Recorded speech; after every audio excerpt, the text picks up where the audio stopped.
దున్నపోతుల కొట్లాటల దుడ్డలు చచ్చిపోయినాయి అన్నట్టు కరీంనగర్ జిల్లా బీజేపీ లీడర్ల వర్గ పోరాటంలో కార్యకర్తలు నలిగిపోతున్నారట. మొన్నటి సర్పంచ్ ఎన్నికలలో అటు బండి సంజయ్ ఇటు ఈటెల రాజేందర్ ఇద్దరు ప్రాంతాలకు పోయి పార్టీ క్యాడర్ను పల్సగా చేస్తున్నారట. నామినేషన్ వేసిన వాళ్ళకు ఈటెల రాజేందర్ సపోర్ట్ చేస్తున్నాడని తెలిస్తే బండి సంజయ్ వర్గం ప్రచారం చేసుడు లేదు, ఓట్లేసి గెలిపించుడు లేదట. అట్లా ఎన్నికలలో నిలబడ్డోళ్లను ఎటు గానోళ్ళని చేసిండ్రట ఇద్దరు లీడర్లు. అగో గా బాధని చెప్పుకొని ఏడ్చినంత పని చేస్తున్నాడు ఈ బీజేపీ పార్టీ వీర అభిమాని.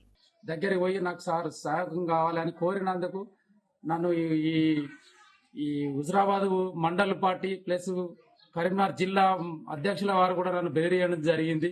దానికి నాకు మీరు అక్కడికి పోతేనైతే నీకు ఎటువంటి సహాయ సహకారాలు అందియము మేము ఆర్థికంగా కానీ ఏడ కానీ అని సార్ కూడా నాకు టైం ఇచ్చిండు. ఒక రోజు మీటింగ్కి వస్తానని వీడికి రూట్ మ్యాప్ కూడా అడిగితే కూడా నాకు సరే సార్ అన్న వాళ్ళ నీకు ఇప్పుడు మళ్ళీ సార్ రూట్ మ్యాప్ కూడా నువ్వు ఇచ్చినమాట కదా, ఇట్లా ఇస్తే మంచిగా నాగరికి రాత్రి వచ్చి బెదిరించారు. అసలు నువ్వు ఇస్తే కూడా ఈటెల రాజేందర్ దగ్గరికి పోయి సాయం కావాలి, ఊరికి వచ్చి మీటింగ్ లో మాట్లాడాలని కోరినందుకు మండల పార్టీ కరీంనగర్ పార్టీ బిల్కుల్ సాయం చేయలేదట.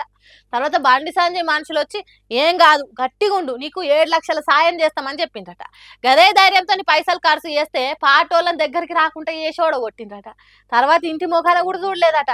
అందుకే పార్టీని నమ్ముకున్నందుకు నాకు సావే దిక్కని అంటున్నాడు. నేను పార్టీ బేసులనే పోయిన తప్ప గానీ ఈయన ఆయన మధ్యలో ఇప్పుడు ఆవులు కొట్లాడుకొని లేగల దూడలు ఇరగొట్టినట్టు చేసిరు నన్ను. అయితే ఇప్పుడు నా పరిస్థితి మాత్రం ఘోరంగా ఉన్నది. సంజయ్ అన్న కూడా వచ్చి మధువాని గార్డెన్ లో ప్రతి వార్డు మెంబరు పోటీ చేస్తే నేను ఎంత ఖర్చు అయినా కానీ పెట్టుకుంటానని ఎందుకన్నా ఇటువంటి మాటలు మాట్లాడుకోవడం. మేము ఆర్థికంగా లేనోళ్ళము, నీ మాటలకు ప్రలోభపడి మేము త్యాగం చేసినాం. ఇవాళ నా పరిస్థితి ఏంది, రేపో మాపోయానైతే చనిపోయేదంటే మాత్రం నీదే బాధ్యత నా సంజయ్ అన్న. నేను ఖచ్చితంగా చెప్తున్నా, ఈ పార్టీ మీద మీరు మా సొంత అమాయకులను ప్రేమికులను మాత్రం ఆటాడుకుంటే మాత్రం మంచిగా నాతోటే మీ పార్టీ మారాలి, లేకపోతే ఈ వ్యవస్థను మీరన్నా సస్పెండ్ కావాలన్నా. నేను బతిలాడి నా ఊళ్ళోకి పోయి కూడా సీనియర్ నాయకుల మీద కాళ్ళ మీద పడ్డాన్నా నేను. ఇట్లా చేసినందుకు ఈటెల వర్గమోలు మీటింగ్ పెట్టి ఎవరు ఏ తిరగ కుట్రలు చేసిండ్రో సాటు కాకుండా మైకులని గట్టిగా చెప్పిండ్రు. పార్టీలో కూడా కొంతమంది కుమ్మక్కై రాజేంద్రన్ యొక్క చరిస్మాను తగ్గించడం కోసం, రాజేంద్రన్ బలపరిచినటువంటి అనేక మంది సర్పంచ్ అభ్యర్థులను ఓడగొట్టడం కోసం ఏ రకంగా ప్రయత్నం చేసిండో మీ గ్రామాల్లో మీ అందరు కూడా తెలుసు. ఎగ్జాంపుల్ చెప్తా మీకు. వీణవంక మండలం చివరి రోజు ప్రచారం 14-15 గ్రామాల్లో మేము ఏర్పాటు చేసినాం. కానీ రాత్రి అనేక మంది రాజేంద్ర ఫోన్ చేస్తాను, అన్న మీ ప్రోగ్రాం రాకపోతే ఈ పార్టీ వాళ్ళు గవాళ్ళు వచ్చి ఎవరెవరో 5 లక్షలు 10 లక్షలు ఇస్తా అంటున్నారు, మీ ప్రోగ్రాం వస్తే ఈ డబ్బులు ఇవ్వకపోవడమే కాకుండా మమ్మల్ని ఓడగొట్టడం కోసం వేరే పార్టీ వాళ్ళకు కూడా డబ్బులు ఇస్తానని చెప్పినప్పుడు రాజేంద్రన్ ఒక్కడే చెప్పిండు, బిడ్డ నేను రాకపోయినా మంచిదే, మీరు గెలుస్తా అంటే తప్పకుండా కూడా తీసుకొని గెలవండి. విన్నరా, ఈటెల రాజేందర్ మీటింగ్ కు వస్తే పార్టీ నుంచి వచ్చే సాయం రాదు, పర్సనల్ గా ఇచ్చే సాయం కూడా ఇయ్యం. అంతేకాదు పక్క పాటోళ్ళకి పైసలు ఇచ్చి మిమ్మల్ని ఓడగొడతామని చెప్పి ఈటెల రాజేందర్ మీటింగ్ లో పోకుండా చేసిండ్రట. గట్ల చేసినందుకే ఒగ్గిసొంటోళ్ళు బలైనమంటారు. బీజేపీ అని చెప్పుకొని తిరుగుడు ఎందుకన్నా? మీరు కూడా మీటింగ్లు ఎందుకు పెడతారు? మా సొంటి మీ నమ్మిన వాళ్ళని ఎందుకు బలి చేస్తున్నారు?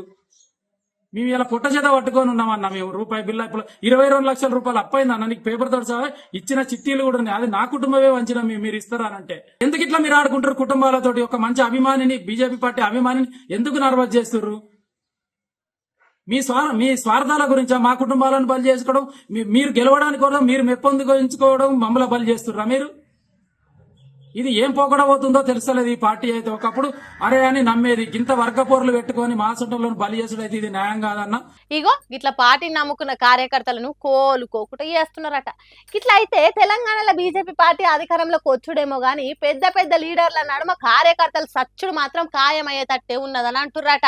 సర్పంచులుగా పోటీ చేసి ఓడిపోయిన బీజేపీ కార్యకర్తల బాధలిన్న బీజేపీ పార్టీ అభిమానులు.